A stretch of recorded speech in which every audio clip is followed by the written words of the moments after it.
말씀의 제목은 홀로 서 있을 때입니다. 영어 제목은 이 경험은 와야만 합니다 입니다. 다시 말하면 우리가 홀로 서야 하는 경험은 우리의 성화의 과정 가운데 꼭 와야만 하는 것이라고 말씀하는 것입니다. 오늘 본문 말씀은 엘리야와 엘리사가 영적인 이별을 경험하고 있는 것을 나타내고 있습니다. 엘리야가 하나님의 뜻에 따라 회오리 바람과 불마차로 하늘로 올라가야 될 것을 예고하고 있고, 엘리사는 그것을 따라가서 엘리야의 승천을 목격하고 있음을 보여주고 있습니다. 우리가 엘리야와 엘리사는 잘 알고 있듯이 스승과 제자입니다. 다시 말하면 영적인 멘토이자 영적인 스승입니다. 엘리사에게 엘리야는 이러한 중요한 영적인 스승이었는데, 하나님께서는 우리의 성화의 과정에서 이 영적인 멘토와의 이별을 반드시 겪게 하신다라는 것입니다. 하나님께서 당신에게 엘리야 선지자와 같은 믿음의 사람을 보내주셨다면 그를 의지하는 것은 당연합니다. 하나님이 우리에게 영적인 멘토를 허락하신 것은 하나님의 역사와 하나님의 뜻을 행하는 데 있어 우리에게 도움을 주시기 위해, 그리고 우리가 그분을 의지함으로 하나님의 것을 더 알게 하시기 위해 우리에게 허락하시는 것이라는 말입니다. 따라서 우리는 이 영적인 멘토를 하나님께서 허락하시는 기간 동안 의지하는 것은 당연한 것입니다. 그러나 당신의 엘리야가 떠나야만 하는 때가 온다는 것을 기억해야 합니다. 하나님께서는 분명히 하나님의 주권에 의해 더 이상 이 엘리야를 의지할 수 없는 때가 오게 하신다는 것입니다. 이것은 우리에게 두 가지 마음을 가지게 합니다. 크나큰 상심이 올 수도 있고, 동시에 우리가 배웠던 하나님의 영적인 비밀들, 우리가 스승으로부터 배웠던 것들을 내 하나님으로서, 그 스승의 하나님이 나의 하나님임을 시험해 볼 수 있는 그 시간이 되는 것입니다. 엘리야가 더 이상 당신의 인도자와 지도자가 될 수 없을 때 당신은 말합니다. 나는 엘리야 없이는 갈 수가 없어요. 그러나 하나님께서는 당신이 가야 한다고 말씀하십니다. 제가 작년에도 이 본문을 설교했었는데 올해도 똑같이 이 본문을 설교하게 되었습니다. 하나님께서는 이 본문을 통해 분명한 메시지를 올해도 작년에도 똑같이 하고 계신다라는 생각이 들었습니다. 그러나 달라진 것은 하나님께서 조금 더 구체적으로 이 본문에 우리에게 영적인 스승을 떠나게 하실 때에 우리가 어떤 자세로 어떻게 하나님 앞에 나아가야 하는지 오늘 본문에서 말씀해주고 있다라는 것을 더 깊이 묵상할 수 있었습니다. 오늘 본문에 보면 요단과 여리고 베델의 세 장소가 나옵니다. 이 장소는 엘리야를 따라 엘리사가 끝까지 쫓아갔던 장소들입니다. 이 장소에서 하나님께서는 우리가 각 삶의 영역에서 어떠한 영적인 이별 가운데 우리가 그 씨름을 해야 하는지 그 각각의 장소에서 의미를 말해주고 있습니다. 먼저는 요단입니다. 이 요단은 엘리야가 불수레를 타고 승천하기 직전에 엘리야의 겉옷을 가지고 물을 가르며 엘리사와 함께 그 마른 땅을 건넜던 기적을 보였던 장소입니다. 그런데 엘리야가 승천하고 나서 엘리사는 홀로 이 요단을 건너야 했습니다. 다시 말하면 엘리야의 겉옷만 남겨져 있고 엘리야와 함께 했던 기도와 겉옷은 남겨져 있지만 나를 도와줄 스승은 존재하지 않고 나와 교제하고 나를 책임져줄 어떠한 사람이 존재하지 않는 곳입니다. 다시 말하면 고독한 장소인 것입니다. 이곳에서 우리는 하나님 앞에서 하나님의 스승을 통해 배웠던 것을 시험받아야 하는 장소입니다. 엘리야가 떠난 것을 보고 나서 엘리사는 이렇게 고백합니다. 아버지여, 내 아버지여, 이스라엘의 병거와 그 마병이여 라고 소리칩니다. 나에게 스승과 이 기적을 통해 엘리야가 올라가는 것을 보았지만 더 이상 엘리야는 존재하지 않습니다. 그리고 그 겉옷을 가지고 홀로 요단을 건너야 하는 것입니다. 하나님께서는 이 홀로 요단을 건너는 이것을 우리에게 요구하십니다. 내가 이것을 건널 수 없어요 라고 말하는 것은 아무 소용이 없습니다. 왜냐하면 하나님께서는 우리에게 이 요단을 홀로 건널 수 있도록 이 상황을 조성하셨기 때문입니다. 그 하나님이 정말로 당신의 하나님인지 알기 원한다면, 다시 말하면 엘리야의 하나님이 나의 하나님이라는 것을 정말로 알기 원한다면 우리는 홀로 이 요단을 건너야 하는 것입니다. 요단강은 우리가 이스라엘 백성들이 출애굽한 이후에 건넜던 장소이기도 합니다. 그들은 발을 물에 담갔을 때 그 물이 줄어드는 것을 경험할 수 있었습니다. 엘리야와 엘리사가 함께 이것을 건넜지만 엘리사는 홀로 이것을 건너면서 물이 줄어드는 그 믿음의 기적을 목도해야 하는 것입니다. 엘리사는 분명히 이것을 알고 있습니다. 하나님께서 엘리야를 통해 나에게 보여주셨다라는, 하나님의 기적을 보여주셨다라는 것을 분명히 알고 있습니다. 그러나 우리에게 하나님께서 요구하시는 것은 무엇이냐면, 홀로 남겨졌을 때 나는 과연 이 기적을 하나님께서 나와 함께 하신다는 믿음 안에서 나를 통해서 일하실 수 있느냐라는 믿음이 있냐라는 것입니다. 하나님께서는 우리에게 이 믿음을 요구하고 계십니다. 요단을 통해 다시 말하면 더 깊이 하나님과 교제하는 것을 원하고 계시는 것입니다. 엘리야와 함께 있을 때 우리는 여러 번 요단을 지나다녔습니다. 엘리야와 함께 있을 때 우리는 요단을 지나는 것이 두렵지 않았습니다. 그분은 하나님께서 세우신 종이고 하나님께서 세우신 나의 멘토이기 때문입니다. 그러나 그분이 없을 때에도 나에게 하나님이 이 기적을 행하실 수 있느냐라는 그 믿음의 시험대 위에 올랐을 때 우리는 하나님 앞에서 우리의 믿음이 어디에 있었는지를 볼 수 있는 시간이 됩니다. 그리고 나서 엘리야는 여리고로 들어가게 됩니다. 이 여리고는 어떤 장소냐면 선지자들의 학교가 있었던 장소입니다. 엘리야가 많은 선지자들을 양육하고 하나님의 역사와 기적을 가르쳤던 곳입니다. 이 여리고에서 엘리사는 엘리야가 행했던 위대한 일들을 목격했던 장소입니다. 더 이상 엘리야는 존재하지 않고 수많은 다른 선지자들이 있습니다. 여리고에 오면 당신은 하나님을 신뢰하면서 앞서 나갈 강한 의향이 없습니다. 다시 말하면 우리가 엘리야가 존재했을 때는 그 영적인 것을 공급받고 섬김받고 하나님께서 우리에게 주시는 양분들을 먹고 우리가 그것으로 힘을 얻습니다.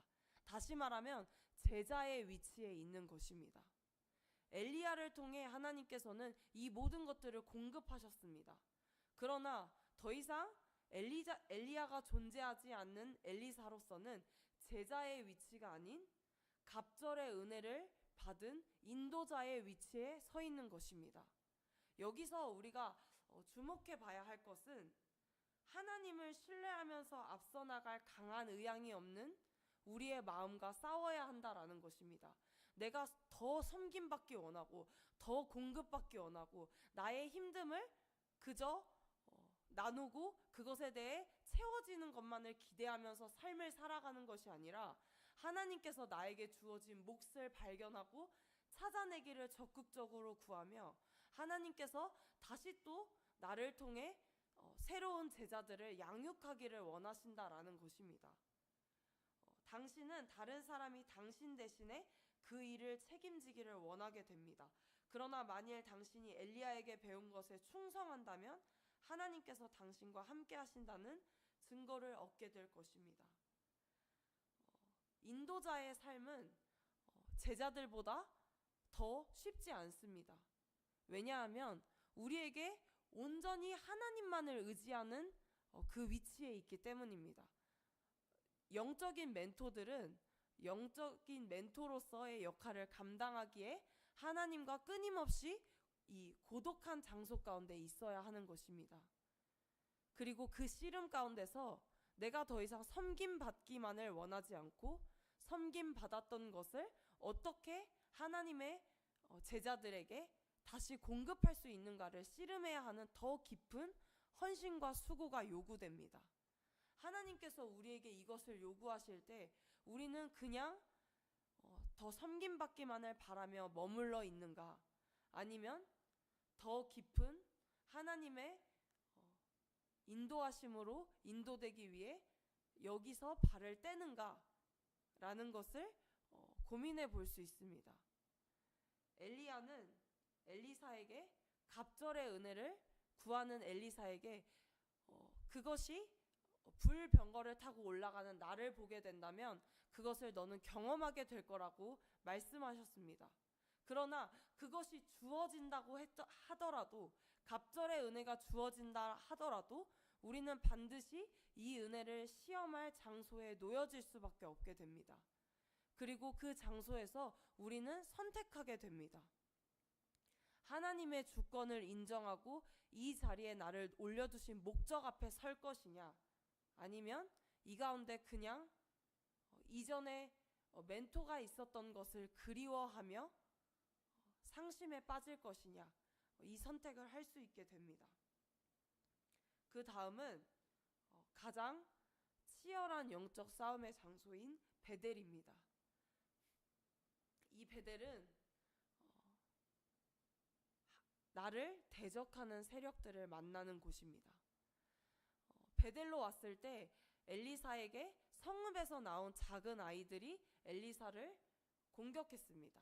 대머리여 올라가라, 대머리여 올라가라. 아이들이 이렇게 장난치는 것이 무엇이 문제가 될 수 있을까요? 라고 물을 수 있습니다.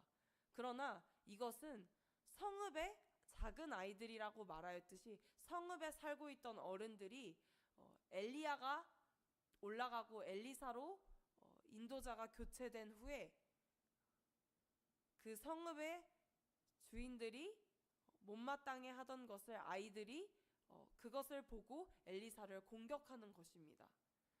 너도 엘리야와 같이 올라가라, 다시 말하면 죽으라 라고 말하는 것입니다. 하나님께서는 우리가 하나님의 은혜를 받고 하나님의 시험대에 올라갔을 때 반드시 반대 세력을 만나게 하십니다. 그때 베델에서 당신은 당황하여 어쩔 줄 모르게 되지만 바로 그곳이 하나님의 지혜가 시작되는 곳입니다. 궁지에 몰리면 당황하게 되고 정신을 잃기 쉽지만 정신을 차리십시오. 하나님께 진실하게 서면 주님께서는 주의 진리로 당신의 삶을 붙드실 것입니다.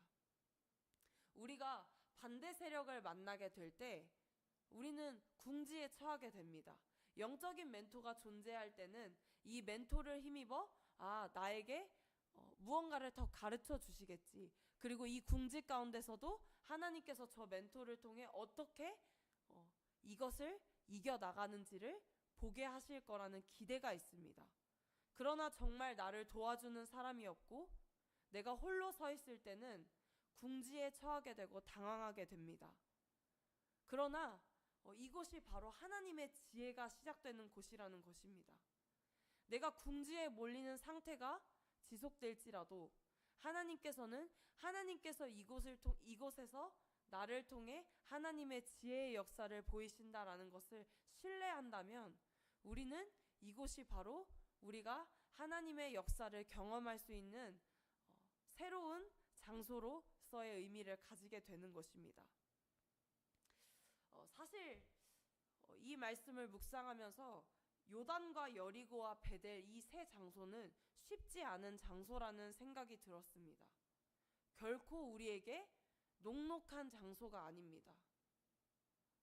수많은 엘리야가 다져왔던 그 모든 것들에 있어서 처음부터 엘리사는 이 엘리야의 능력을 온전히 행할 수 없을 것입니다. 본문에 아이들이 공격할 때 엘리사는 이렇게 고백합니다. 뒤로 돌이켜 그들을 보고 여호와의 이름으로 저주하매 곧 수풀에서 암곰 둘이 나와서 아이들 중에 42명을 찢었더라. 여호와의 이름으로 그 아이들을 저주하였다라고 고백합니다. 엘리사의 마음에 하나님의 것을 대적하는 것에 대한 저주하는 마음이 있었습니다.